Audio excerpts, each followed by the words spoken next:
ఖుషి ఇలా అవ్వడానికి ఒక రకంగా రాధ కూడా కారణమే. అది తెలుసుకోండి మీరు.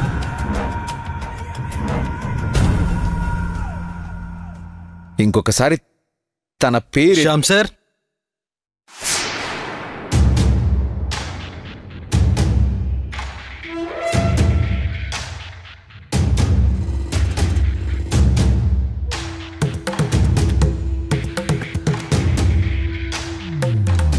ఏంటి సార్ ఇక్కడున్నారు?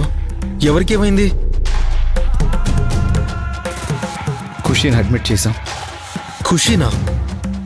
అయ్యో, ఏంటి సార్ సమస్య?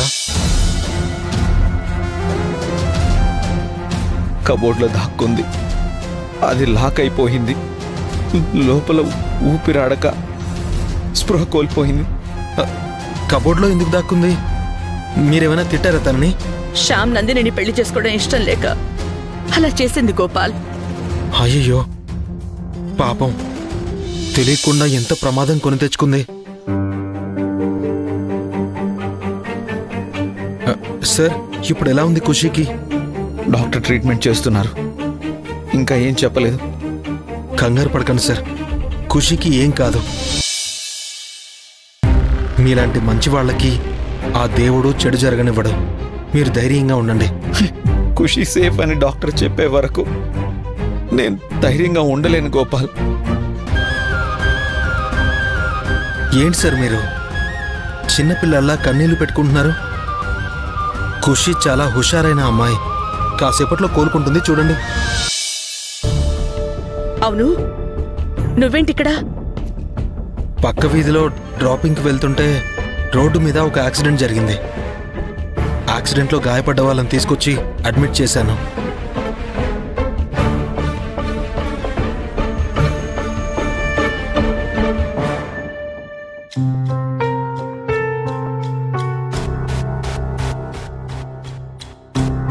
సరదాగా నవ్వుతూ తిరిగే పాప ఉలుకు పలుకు లేకుండా హాస్పిటల్ బెడ్ మీద పడుంటే బాధగానే ఉంటుంది సార్. సార్, పొద్దున్నే పెద్దమ్మ గుడికి వెళ్ళి పూజ చేయించాను. అక్కడ అమ్మవారి కుంకుమ ఇచ్చారు. ఈ కుంకుమ ఖుషీకి పెట్టండి. ఖుషీ త్వరగా కోలుకుంటుంది. థ్యాంక్స్ గోపాల్. నేను వెళ్తాను సార్.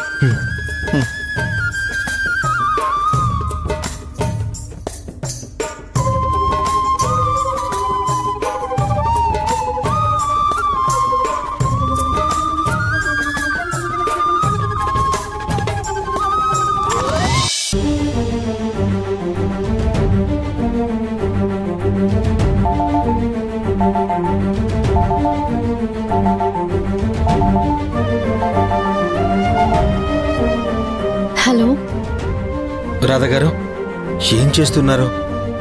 ఏం లేదండి. అయితే వెంటనే బయలుదేరి అభయ హాస్పిటల్కి రండి. హాస్పిటల్కా? ఏమైందండి? మీకేం ప్రమాదం జరగలేదు కదా? కంగారు పడకండి, నాకేం కాలేదు. నేను బానే ఉన్నాను. మరి హాస్పిటల్కి ఎందుకు రమ్మంటున్నారు? హాస్పిటల్లో నేను శ్యామ్ సార్ని కలిశాను. ఖుషీని అడ్మిట్ చేశారు. అడ్మిట్ చేశారా? ఏమైంది ఖుషీకి? శ్యామ్ గారు పెళ్లి చేసుకోవడం ఇష్టం లేక ఏడుస్తూ కబోర్డ్లో కూర్చుందంట. కబోర్డ్ లాక్ అయ్యి శ్వాస అడక స్పృహ తప్పి పడిపోయిందంట. శ్యామ్ గారు చాలా కంగారు పడుతున్నారు. నేను ఆయనకి ధైర్యం చెప్పొచ్చాను. కానీ ఖుషీని మీరు అమ్మలా దగ్గరుండి చూసుకున్నారు కాబట్టి మీరు పక్కనుంటే ఖుషీ త్వరగా కోలుకుంటుందనిపించింది.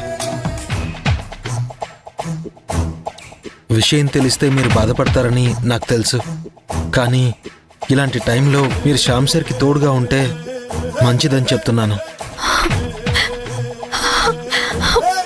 ఏడవకండి రాధ గారు, మీరు భయపడేంత సీరియస్ ప్రాబ్లం ఏం కాదు. నేను శ్యామ్ గారికి అమ్మవారి కుంకుమ ఇచ్చాను. ఆ పెద్దమ్మ తల్లి దయ వల్ల ఖుషీ త్వరగా కోలుకుంటుంది. ముందు మీరు బయలుదేరి అభయ హాస్పిటల్కి రండి. నేను ఇక్కడే ఉంటాను. వెంటనే బయలుదేరుతున్నాను.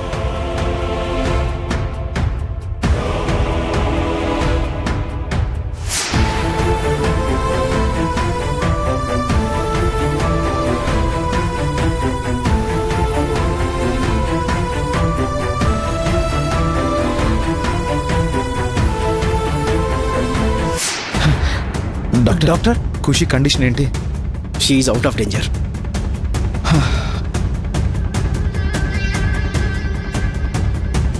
బట్ తన కండిషన్ నార్మల్ అవ్వడానికి టైం పడుతుంది. ఎంత టైం అయినా తీసుకోండి, నా కూతురు నాకు సేఫ్గా దక్కాలి. తనకి ప్రీవియస్ హెల్త్ ఇష్యూస్ ఏమైనా ఉన్నాయా? అప్పుడప్పుడు స్ట్రెస్ వల్ల కళ్ళు తిరిగి పడిపోయేది. That's the problem. తనకి ఇప్పుడు కూడా స్ట్రెస్ లెవెల్స్ పెరిగిపోయాయి, అందుకే ఇంకా అన్కాన్షియస్గానే ఉంది.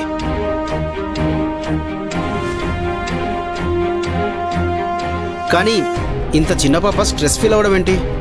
ఇంట్లో కొన్ని ప్రాబ్లమ్స్ ఉన్నాయి డాక్టర్, దాని ఎఫెక్ట్ పాప మీద పడుతుంది. అది మంచిది కాదు, మీరు కొంచెం కేర్ తీసుకోవాలి. నేను రౌండ్స్కి వెళ్ళొచ్చి మళ్ళీ చెక్ చేస్తాను.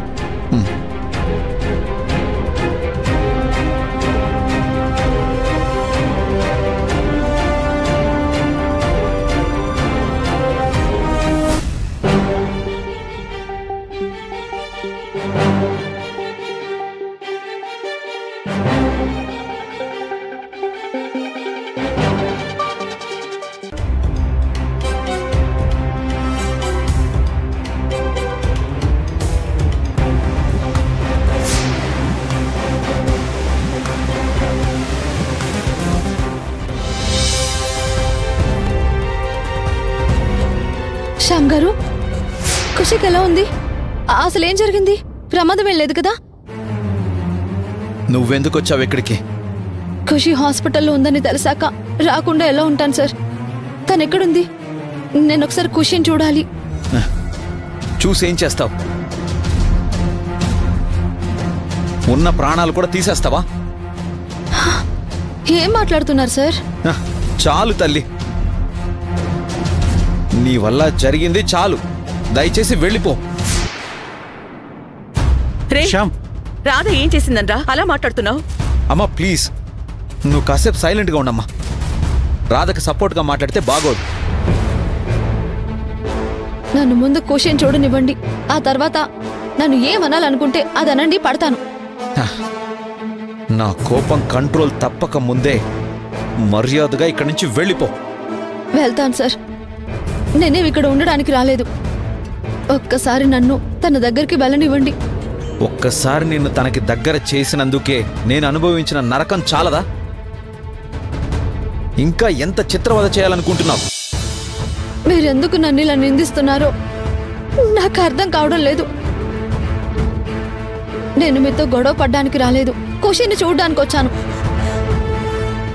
ఖుషి హాస్పిటల్లో ఉందని తెలియగానే నాకు ప్రాణం పోయినంత పని అయింది.